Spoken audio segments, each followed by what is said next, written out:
China's smartphone makers XA0 are on the march, it seems, with Huawei likely to benefit from its partnership with Google on the ZTE.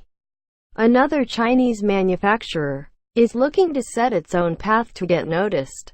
The Axon range is a new smartphone family of devices, which the company hopes will truly put it on the map internationally, at least with more budget-conscious consumers. Meet the Axon, a watered-down version of the itself a slightly watered-down U available internationally, which is the most complete smartphone the company has brought to market on this side of the Pacific yet. Stripping away speed and features rarely makes for a good phone. So what's the mid-range Axon like to live with? We find out. The most immediate thing you notice about the Axon is the use of aluminum in the body.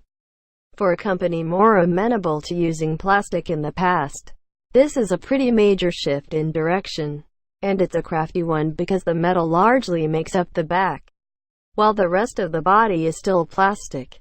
The strips at the top and bottom on the back panel are primarily there to let the antennas pass through, which they otherwise couldn't do through a metallic frame. The edges are also made of plastic, as are the slivers housing the speakers above and below the 5.5-inch 1080p display, with 401 pixels per inch. These aren't stereo speakers, and only the bottom one makes any loud noises, while the one above is only for calls.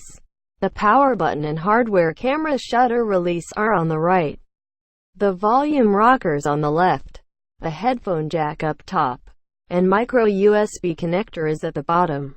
The Gorilla Glass 3 display also has a circular home button underneath it.